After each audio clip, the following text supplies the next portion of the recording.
everyone, welcome to Heidi's Healthy Home. Today I'm going to make roast tomatoes. I love these tomatoes. I love to make them because I love to use them on all kinds of things. Sandwiches, salads, pizzas, anything that I want that roast tomato flavor. I found some tomatoes on sale at Sprouts this week and I decided to use them in this dish. I hope you enjoyed as much as I do. So to begin, I want to talk to you about the kind of cooking pan that I'm going to use for these tomatoes. I have the broiler pan that came with my stove, and I like to use this for several reasons. Number one, it's big and it has sides to catch the liquid that's going to come out of these tomatoes. And it's also got an enamel coating on it. And this enamel coating is a safe coating to use in your cooking. I especially would not want to use aluminum if I was to cook anything with an acid in it, and tomatoes tend to be pretty acidic.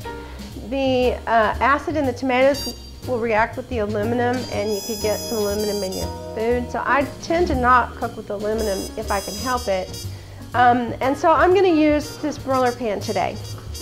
I'm going to take the top part of the broiler pan off because I don't need that part.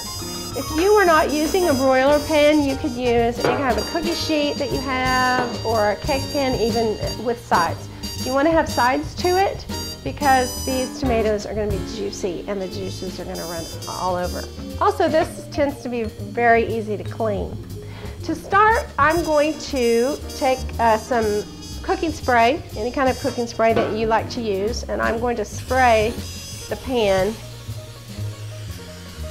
really well.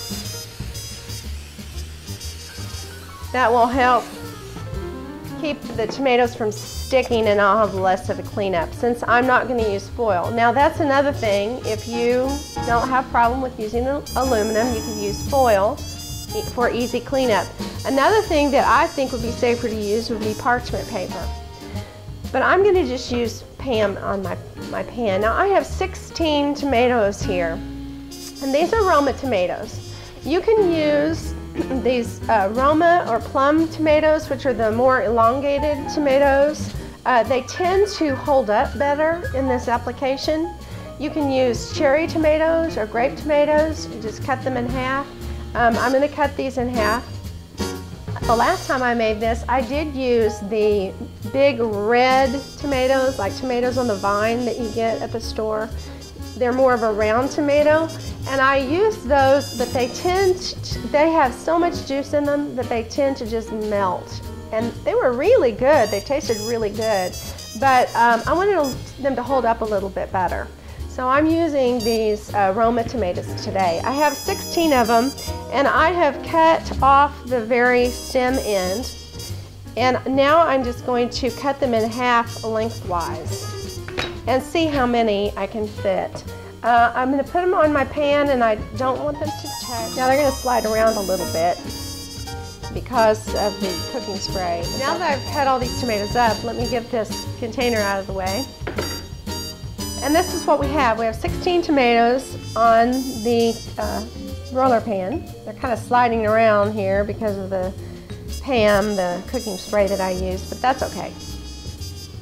When they get started cooking, they'll kind of stick a little bit better to the pan.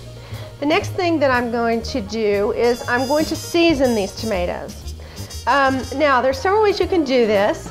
I have here one that I like to use is an organic no salt seasoning by Costco. This is Kirkland brand, and I really like it. It's got everything but the kitchen sink in here. It's got onion, garlic, carrot, black pepper, red bell pepper, tomato, orange peel, parsley, bay leaves, basil, celery. I mean, let me feel it goes on and on.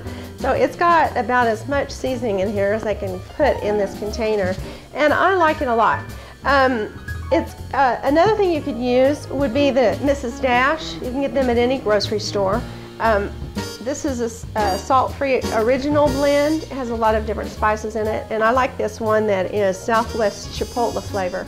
So any kind of just all-round, all-purpose seasoning you can use to season these tomatoes. You could just use salt and pepper if that's all you wanted to do, but this really adds a little bit of extra flavor.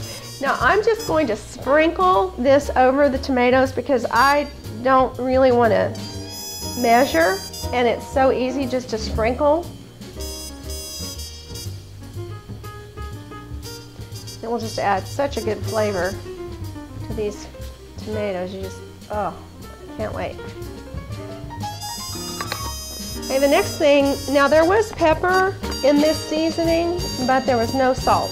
And one of the reasons I like to use no salt seasoning is I like to use my own salt because I'm picky about the type of salt I use. And I'll be doing a video on that in the future, so you can look for that. We'll discuss salt on one of my videos, but I'm going to use this salt that I use. This is real salt. And there was pepper in that no salt blend, but I like a lot of pepper, so I'm going to just put a little bit more. So at this point, I need to add some sort of a fat to this because when we roast things in the oven, we use a fat on top to get them to roast properly and to get a nice color. That caramelized color has to do with the oil or the fat that you put on.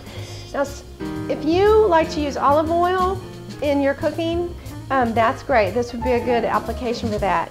From what I've learned about oils and fats that I've been researching lately, I've decided not to cook with olive oil anymore. I've discovered that it's better to use olive oil in cold applications like salad dressings and things like that, or put it in at the very end of cooking just before you eat, because those fats are not good at high temperatures. They don't last at high temperatures. So a better fat is, in my opinion, to use is the saturated fat. Now some of you are going to just roll on the floor right now when you find out that I'm going to use bacon grease.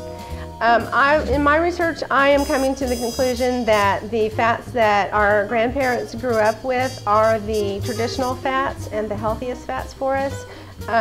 So I'm going to use bacon grease. So you make your own choice of what you're going to use.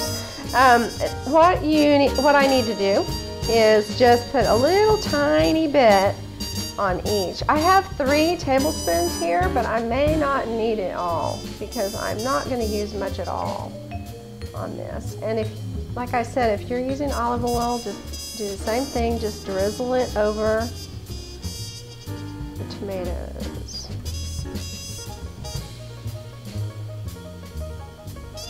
Okay, and that should do it. So I had 3, oops, I think I missed that one.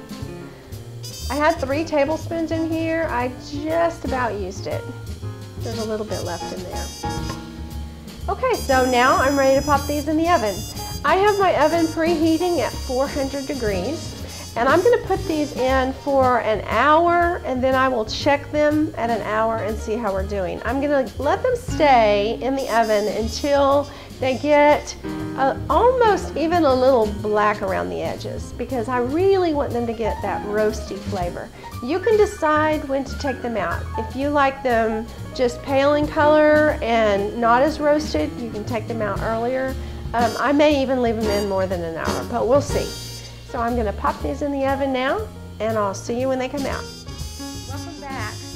I finished roasting the tomatoes, and I ended up leaving these into the oven for about an hour and 20 minutes because I like the little black charred places that come up on them. It makes them taste very good and rich and roasted in flavor. What I'm going to do with these tomatoes is I'm going to load them into a jar. This is a jar that had sauerkraut in it at one point.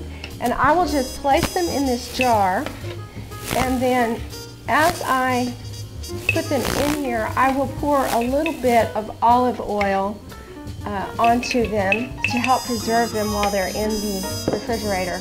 Now this is how I use my olive oil. I never cook with olive oil because you should never heat olive oil up. This is extra virgin, first cold pressed, unrefined olive oil, the best olive oil that you can. It's wonderful for your body with omega-3s. And so I will just continue to load these into the jar and putting in a little bit of olive oil with them, and then put the lid on and put them in the refrigerator, and then use them for salads, inside of wraps, on top of pizzas, any way that you would use a roasted tomato. So I hope you enjoy them as much as we do at our house. I'm going to take a bite of one, see how well they turned out.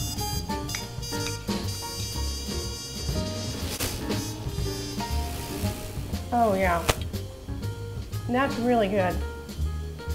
It has that really concentrated tomato flavor, and the roasting just really brings out that sweetness of the tomatoes, even from the tomatoes that aren't as vine ripe as you get them in the summertime, because this is the middle of winter.